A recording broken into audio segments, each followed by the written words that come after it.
Hey YouTube, it's J9 Incognito DeVito here with another conversation for you guys. Okay, so today I want to talk about something that probably has taken me about a year and a half to really speak up on my experience and what I have witnessed with my own two eyes, and how I just want to enlighten my other folk that are here on earth, going through the test of times and things of that nature. I really want to talk to you guys about censorship, about media, about hacking, about revolutionary things that are going on today, psychological warfare on the mind. And if you don't believe that it's a thing, you should probably believe that it's a thing, because most of the things that you guys don't believe are a thing is actually a thing. Reason being, a lot of times when I speak like through social media, on Facebook and stuff like that, I like to hint on the fact of mass hysteria. I like to hint around on different conspiracies, different things that like are where the information is out there, but you really don't know for sure. You kind of just go with the notions of maybe it's real, maybe it's not, maybe it's real, maybe it's not. So me being the type of person that I am, I'm a researcher. I am a knowledge drinker. Like, I love knowledge. It doesn't matter what form of knowledge it is, how the knowledge comes. I just love knowledge. So I'm going to give you guys a little background on J9 Incognito DeVito. I started using the live feature on Facebook around 3 years ago. I didn't know what live was about, what people, like when I would see people going live, they would have like songs playing in the background, and they would just be like dancing, like flipping their hair. People be talking to them and they wouldn't be like talking back. Like people like, hey, how you doing? And they just be like dancing, singing, flipping their hair or whatever. So I'm like looking at this live. Like, me personally, I live like a private lifestyle, so I'm not really like an upfront person. I'm very reserved, reserved and conserved, very private. So one day I decide, like, hey, you know what? I'm gonna go live, because I need to know what the live about. I need to see what they talk about on the live, so let me go on the live. So I ended up going live, and it ended up becoming a passion of mine to be able to go and speak freely and begin to talk to people and to just begin to reach out, reach one, teach one type of situation, bring up discussions in our community that we don't really speak on, or a lot of people may want to say something on but don't have the voice to say so. And I actually ended up building a pretty nice, sizable platform. Ended up collaborating with a couple different people on how to monopolize off of the platform and how to put it together collectively as a whole, like connecting my platform to their platforms and other platforms as a algorithm sharing method, things of that nature. So, building that up into today, I've been doing like music, I rap, I sing, I do poetry, anything that's like literature, art. That's me, because that's the type of personality type that I have. That's just something that I love to do. But with me being a knowledge drinker, I always look into the extra end of things. Besides just like, oh, I want to be a music artist and stuff like that. Because if you look up music artists, they don't have a really good stilo behind themselves after they join the industry. Like, they are known as evil or corrupt, or, some type of Illuminati puppet, or, just different type of ideas and ideology that is out there about the music industry. So me being the type of self-thinker that I am, I decided to create this platform called J9 Presents Community Records.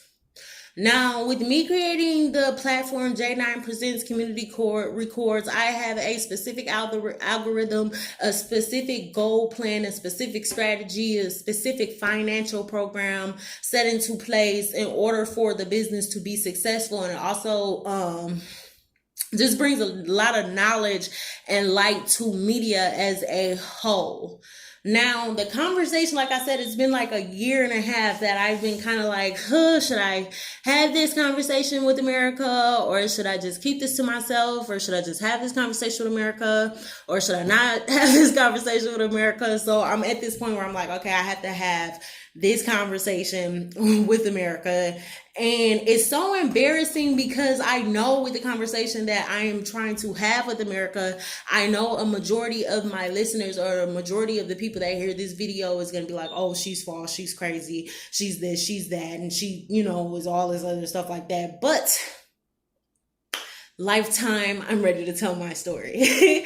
So this is the story of how right now my idea for J9 Presents Community Records is being implemented into society as a whole, in the background of things going on with the recent protests, with the recent riots, with the coronavirus, with the Popeye's chicken sandwich, the mass hysteria on social media. That is the design of the outline of the business that I created. Me. J9 Incognito DeVito. This is why I'm so passionate about technology and the direction of which is going, and how if you don't want to become a repetitive robot, you want to listen to me, and you want to listen to me well, because when you have created something and you see the mass effect of what you created being used today and implemented into society, the mark, you guys hear me, the mark, is being implemented to society, and it's actually causing a lot of harm. That's because this is a weapon of psychological warfare on a mass scale. When I created the document about a year and a half ago, I have it written down. I would show you guys evidence. This is the thing about me and evidence, because I see a lot of YouTubers that go out of their way to create journalism, to create evidence, to give you all of this stuff that you could be looking at right in your face, hearing it plain as day with your ears, and you still are not gonna go with the facts. So we're just gonna put this out here as a story. This is a story. I'm telling my story. I'll tell you guys what happened. So starting off about a year and a half ago, as I began to go live and things on Facebook, I came up with my own sharing algorithm and my own method to get myself out there, like marketing, advertising. I was doing freestyles, and my freestyles were quoted at 1,000 views per freestyle, and I would probably freestyle for like 30 minutes to an hour.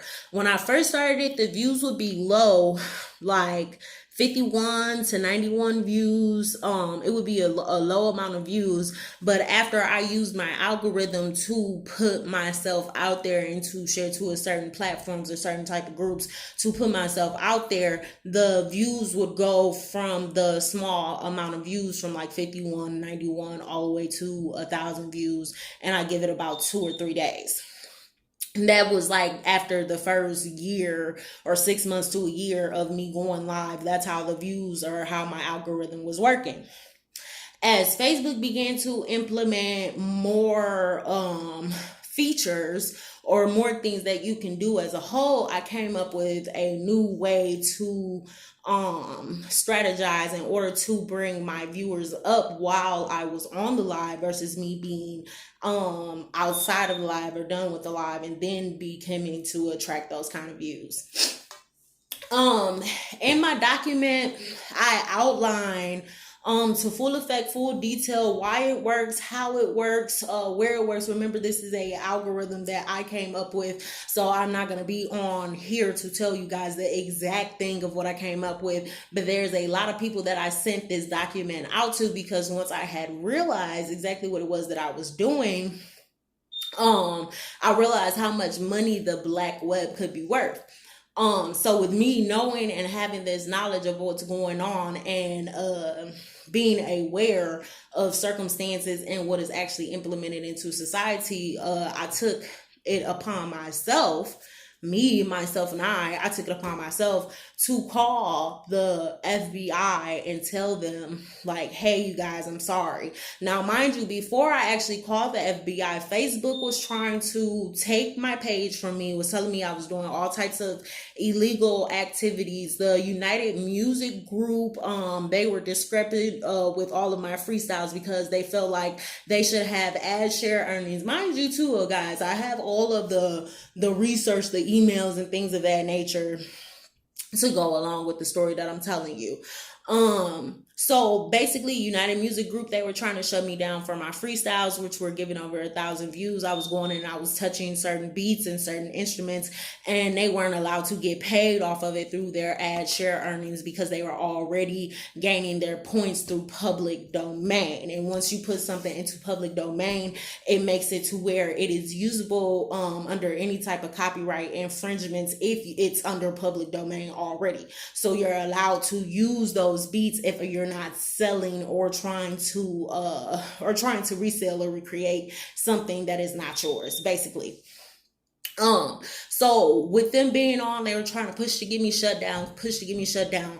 I had already figured it out, like, okay, this is the new algorithm, this is the new method. So now they're trying to figure out, with as many views or as many streams that I get, how they can get a piece of the pie or some money into this type of scenario that was with me, but they couldn't do it through me. They had to go through Facebook to do it, to get the personal data of the average user or whatever. So Facebook, what they had did was they had sent me an email and they were like, hey, you're doing something illegal. We're going to shut your Facebook down. You're going to have to verify this. You're going to have to verify that and this and that. And then a couple months later, what they did is they ended up sending me an email basically saying, like, we are sorry, we accused you of illegal activity.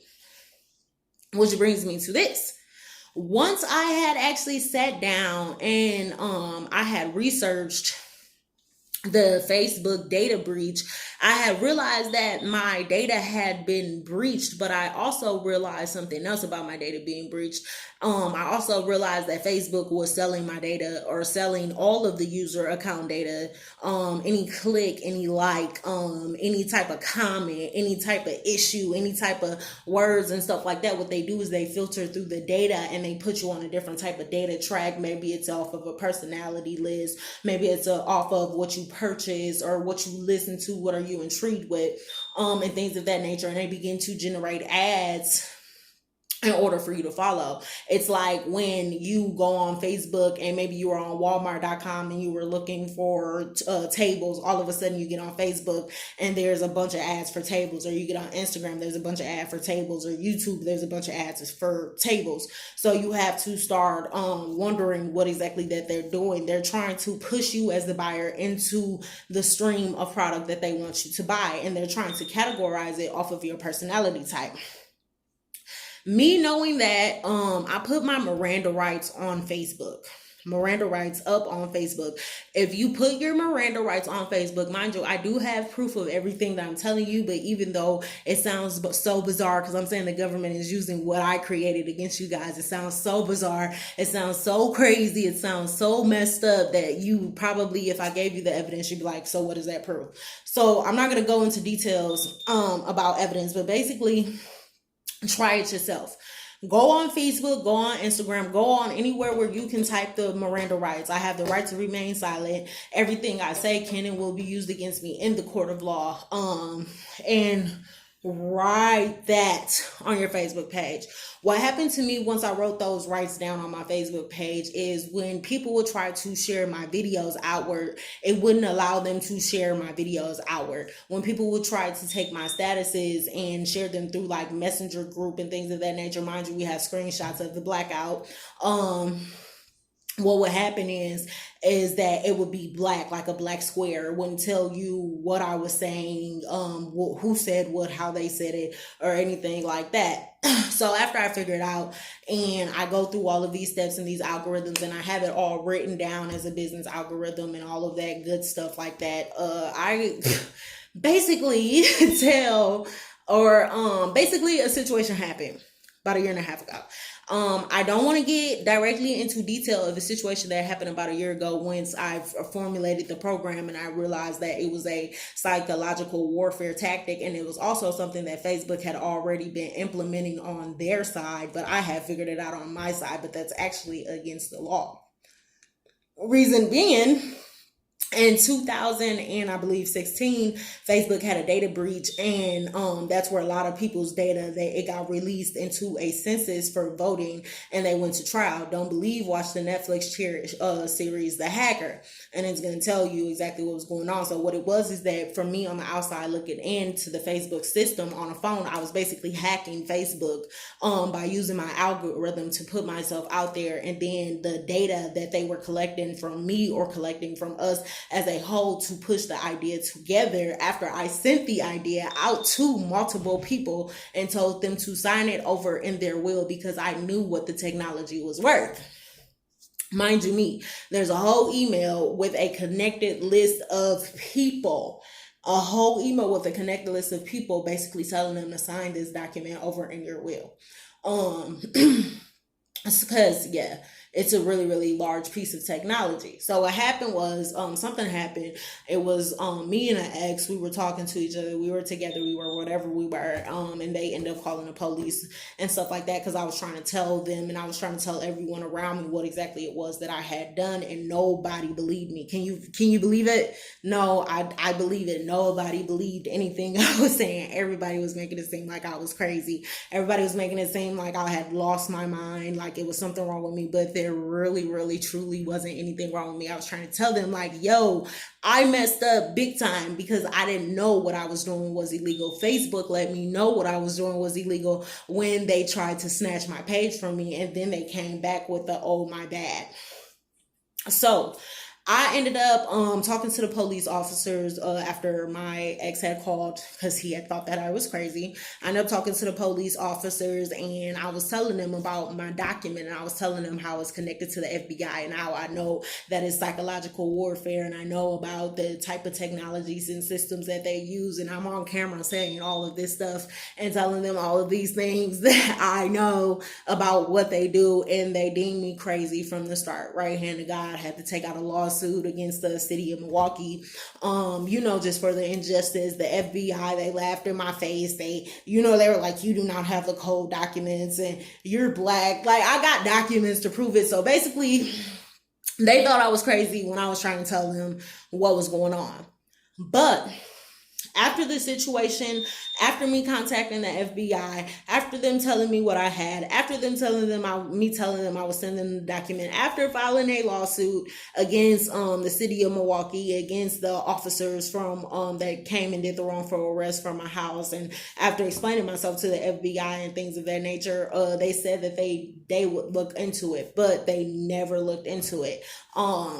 Nobody ever got back to me. I never had a history of like mental illness or anything like that. And they had me under emergency detention hold, all because I was trying to tell them that I had this piece of technology and I didn't know that it was illegal for me to develop such a plan because it is psychological warfare, which is already implemented through the FBI, through television stations, through multiple programming stations and things of that nature. So please hear me out when I'm telling you this. So basically, when the Popeyes chicken sandwich hit, it was mass hysteria. Now, my plan talks about taking a NWA strategy over the internet. Pay attention to me. This is in my document. My document talks about taking an NWA strategy over the internet. If you don't know who NWA is, NWA, they are a prolific group that said F the police 12. And then they didn't have any radio play or any television play, but they still became a marketable group and performed all over the country. My algorithm and my plan was set up and explained to do the NWA approach through the internet and how to be able to set up and resource it and outlet it without using the television and the radio stations or any outsourced third parties besides specific platforms that I outlined in my document, like Facebook, Instagram, certain groups and things like that to stream through and to be able to push up and take over. This idea was formulated to create the first online record label.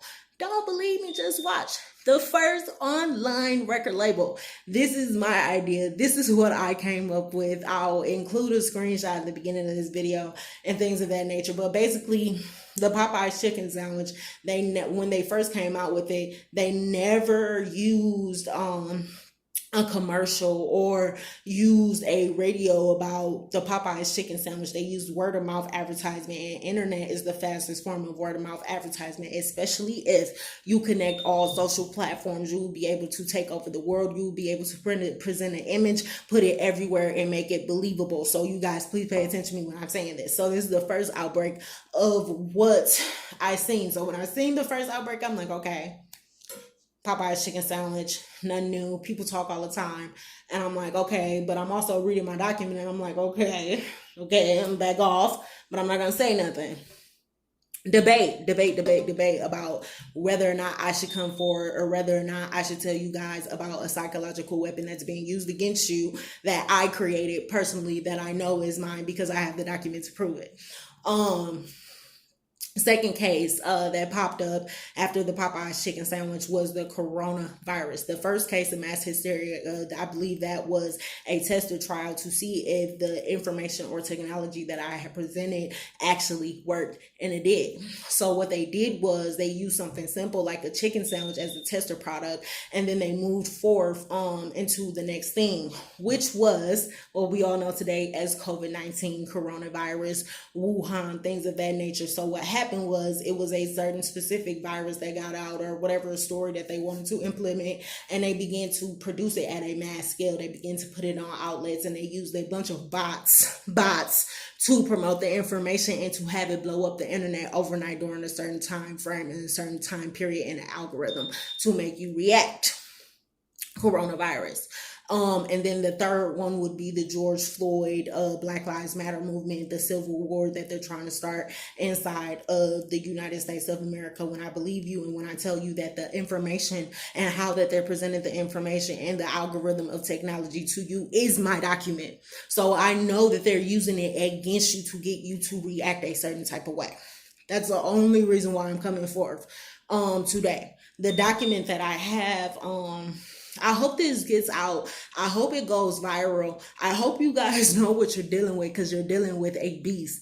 What I created was just for good, for the success of people. But when I was creating it, I didn't know the havoc that it would actually reach if it got its hands to the wrong people and in the wrong society, or when you have people that do know coding and big hacking in the background, how they can use it to manipulate the system and to manipulate the common everyday people, because people are a commodity now. The slave trade is still real. That's what I'm trying to tell you guys.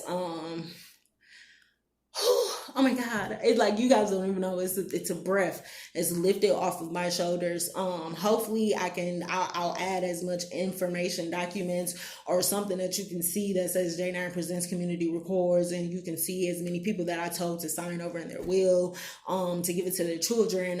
When I found out about this piece of technology, I definitely gave it to a lot of people, because I didn't want any type of ill will or harm to come onto my life because of the ownership of the idea. And I knew that once I came forward and I said what I said, and I'm trying to tell you guys that your government is lying to you, your government is lying to you, your government is lying to you, because I created the technology behind the way your government is lying to you now, and it's on a mass effect and it's on a mass scale, and they know that they can manipulate the population with what I have created. So I am just trying to get the word out there, and I just want you guys to know. I want you guys to be aware, and I want you guys to question everything, even question this video. If you don't believe me, that is perfectly fine. I am not lying to you. I made a phone call to the FBI, and I told them what I did and how I had it and what it was. And now my idea is being implemented, and it's being used today to hack the minds and to disturb the minds of the American people. And I want you guys to know there's a lot of stuff going on in the background that they're trying to hide, and the easiest way to keep us out of their business is if we build a wall, like Trump said. So they built the cyber wall with what I created. There's going to be more censorship on the other side, and there's going to be a lot of things that they cut out of the box. There's going to be a lot of people not being able to be on the other side of the wall, is what I'm telling you guys. So the wall that Trump was talking about was a cyber wall. It was not a wall to go and to keep the immigrants out of this and that. He was talking about a cyber wall because hackers are real, coding is real, and yes, there's a such thing as called a psychological war.